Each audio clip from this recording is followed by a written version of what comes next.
We used to have a tagline of just like, we're saying the F word or we're not saying the F word, because people really don't like factoring companies. And so I think there's a lot of room for us to be able to bring people in off the sidelines.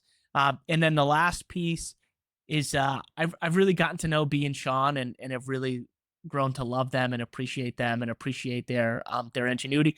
I think they've both been guests on the podcast before, so I'm sure your listeners can go back and listen to those episodes. They're great. So I will put the link to those interviews with the two founders. So the two founders were childhood best friends, or still best friends, and they still talk like best friends. Oh yeah, sometimes mom and dad are fighting. Everybody kind of just yeah.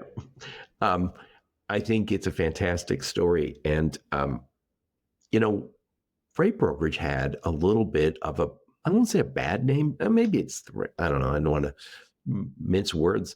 I think there was a lot of people who didn't think highly of freight brokerages. When I was at a 3PL, I remember when you'd call sometimes and say, hey, I'd like to talk to you about your logistics spend, or I can help you with your technology or whatever. And first thing they'd say is, do you have trucks? And you'd say no. And sometimes they just click, hang up, just click. Yeah. And so from what I understand, I don't sell freight services right now. From what I understand, that has changed. We're seeing a larger percentage of freight go to freight brokerage. And I, in all my stupidity, I believed as tech grew, we would see fewer freight brokers because it would be easier for the carriers to connect directly with the shippers. What's happened, though, is we've seen more freight brokerages. And I think it's because they've been the ones who've adopted the tech. They've made those investments. They've invested in customer success. They've invested in sales and marketing technology. And so we're seeing a whole new, I'll say, a renaissance of freight brokerage in the last 5, 7, 10 years. Yeah, totally agree. We've seen it year on year to the Armstrong and Associates. They do some really interesting kind of market sizing work for freight brokerages.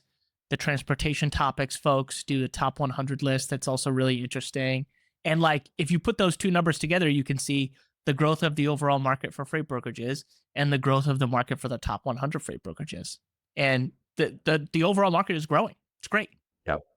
And our buddy Kevin Hill over at Brush Pass Research, he wouldn't have started Brush Pass Research 10, 15 years ago because there wasn't as much interest in who are the freight brokers. Now, all those freight brokers are all buying technology. They're buying factoring services. They're buying a whole bunch of stuff that, not that they didn't buy stuff in the past, but it was a very low tech industry. Now it's a very high tech industry and continuing to make investments. And that's why they're getting a larger percentage of freight as compared to direct from shipper to carrier. And I say this all the time.